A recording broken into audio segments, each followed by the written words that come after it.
शुरुआत करने जा रहे हैं खाने के तेल की कीमतों की खबर के साथ, क्योंकि जिस तरह से ग्लोबल मार्केट में तेल के दाम बढ़े हैं उसका सीधा इम्पैक्ट अब इंडियन मार्केट पर भी दिखने लगा है।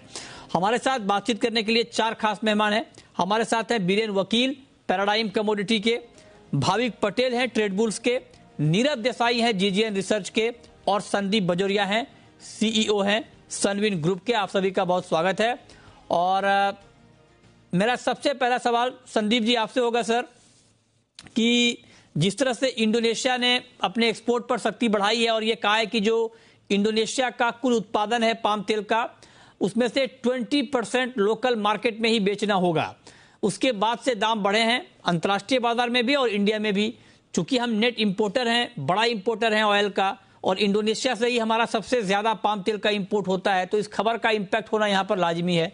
लेकिन मैं आपसे ये जानना चाह रहा हूं कि क्या अभी और दाम बढ़ सकते हैं क्या?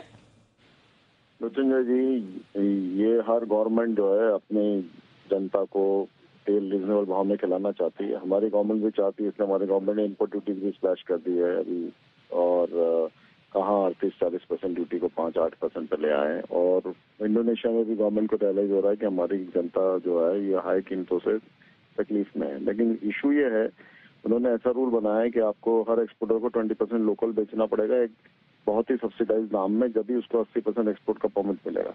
और उस चक्कर को लेके बिकॉज लोकल बेचना पड़ेगा और उसको सब्सिडाइज में देना पड़ेगा, वो एक्सपोर्ट में अपनी 80% की कीमत बढ़ा रहे हैं। और दूसरी बात प्रोसीजर की है, लाइसेंस का है, उसका भी एक सिस्टम है, प्रोसीजर है, उसको भी टाइम लगता है। वेसल धीरे धीरे डिस्चार्ज हो रहे हैं, लाइसेंस भी धीरे धीरे इशू कर रहे हैं, 20% का पहले प्रूफ मांग रहे हैं।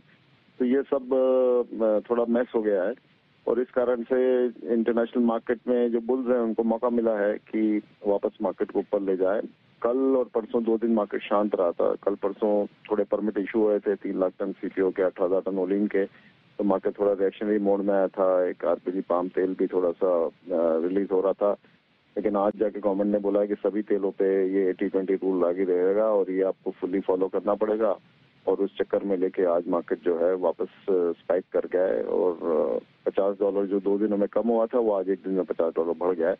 ये तो रही स्टोरी पाम की। और वहाँ सोयाबीन की स्टोरी वही है। शिकागो 2 दिन से नीचे आया तो वहाँ अर्जेंटीना में प्रीमियम बढ़ गए। आज रात को यूएसडे रिपोर्ट है, यूएसडे रिपोर्ट में साउथ अमेरिका का क्रॉप वो कम करेंगे, वो एक्सपेक्टेड है।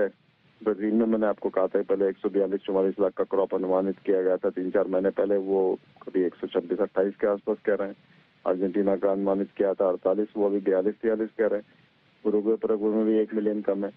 तो ये ला नीना ने वहाँ डिवास्टेशन कर दिया है और वो सब सूखा होने से क्रॉप कम हो गए हैं। हमारे इंडिया की सोयाबीन की क्रॉप 100 लाख टन है और वहाँ तो आप समझ के लिए 220 लाख टन तो सिर्फ क्रॉप कम हो गई है।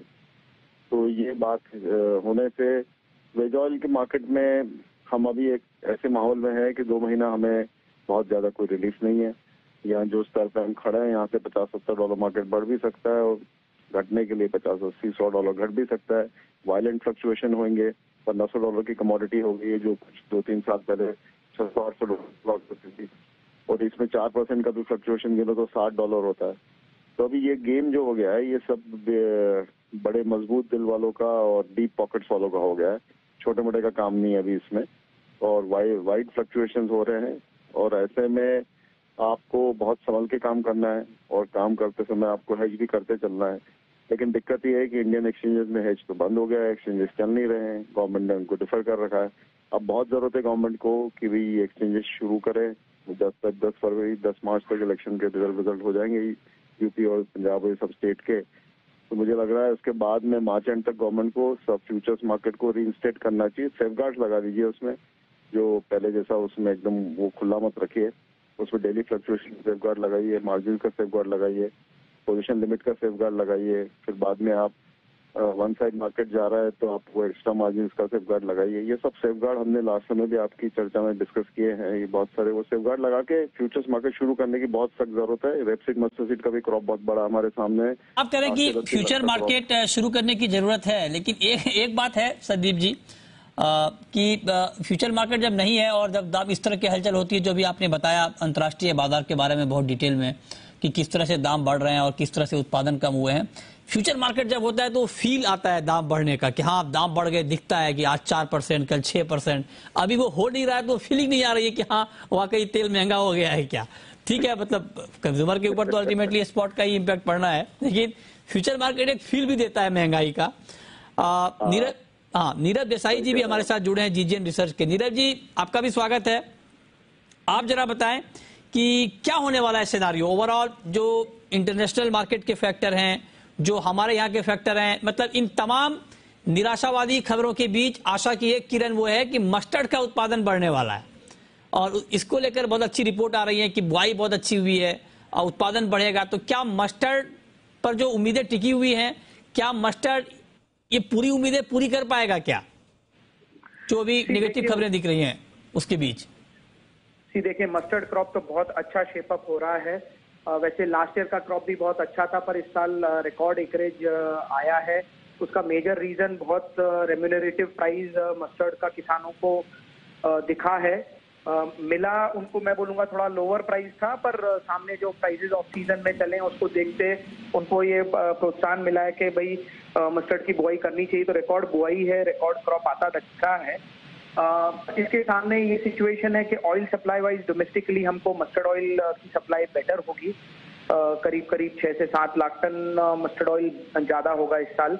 पर अब प्राइस वाइज ऐसा है कि अगर जो बहुत ज्यादा बड़ा फॉल मस्टर्ड सीड के प्राइसेस में आया सीजन में, तो फिर वही होगा जो सोयाबीन्स में हुआ कि ज्यादा फॉल आने पे फिर किसानों ने उसको होल्ड करना चालू कर दिया और उनको ऐसा लगा कि भाई ऑफ सीजन में तो प्राइसेस काफी ऊंचे थे। तो ये देखने का रहेगा कि मस्टर्ड के प्राइसेस हार्वेस्ट पे क्या भाव पे बिकते हैं। और आई वुड से कि ये इम्पोर्टेंट है गवर्नमेंट के लिए देखने के लिए कि high oil bearing oil seed है ये अपना, और ये high oil bearing oil seed को अच्छा रेम्यूनरेटिव प्राइस अगर 2-3 सीजन तक मिलता रहा तो हम थोड़े से ऑयल सफिशिएंसी में बेटर होंगे। कंप्लीट डिपेंडेंस ऑफ इंपोर्ट पे से जा नहीं सकता, पर कहीं ना कहीं हाई ऑयल बेरिंग सीड्स को अगर हम प्रोत्साहित करते हैं तो वो बेटर रहेगा। राइट, ठीक। जहाँ तक तेजी मंदी की बात है, मैं ऐसा बोलूंगा कि फंडामेंटल से ज्यादा गवर्नमेंट पॉलिसीज पे डिपेंड कर रहा है। आज इंडोनेशिया की गवर्नमेंट पॉलिसी रोज पीएमडी पे 100-200 पॉइंट्स की तेजी मंदी करवा रही है। साथ ही में इंडियन गवर्नमेंट की भी जो मूवमेंट बीच में हमारे यहाँ पे रही के कारण काफी मूवमेंट में फ्लक्चुएशन रहे। सो आई थिंक सब जगह गवर्नमेंट को high prices of oil seed एक जगह दिख रहे हैं कंज्यूमर्स के हिसाब से, पर सामने ये भी एक चैलेंज बहुत बड़ा है कि भाई लॉन्ग टर्म के लिए इंडिया को तो प्रोत्साहित करना ही पड़ेगा ऑयल सीड फार्मर को, ताकि हम ऑयल में बेटर सप्लाइड रहे, थोड़े से सेल्फ सफिशिएंसी की तरफ जाए। ठीक है, आपने पॉलिसी की बात की, तो पॉलिसी को लेकर एक खबर यह है कि कल एक मीटिंग हुई थी राज्यों के साथ, केंद्र शासित प्रदेश भी इसमें शामिल थे, और राज्यों से केंद्र ने कहा है कि आप स्टॉक लिमिट पर सख्ती बरतें। जो आदेश स्टॉक लिमिट का आया है उसका पालन करने को कहा गया है राज्यों से। कल खाद्य मंत्रालय के साथ ये बैठक हुई थी और ये भी कहा गया कि सप्लाई और कीमतें, इस पर नजर रहे। राज्यों को यह कहा गया है ताकि कीमतें अनावश्यक तौर पर ना बढ़ पाए, और जो नई फसल आएगी उसकी सप्लाई पर भी नजर रखने के आदेश दिए गए हैं। तो संदीप जी, इन सब कवायद का कोई इंपैक्ट आप देख रहे हैं क्या?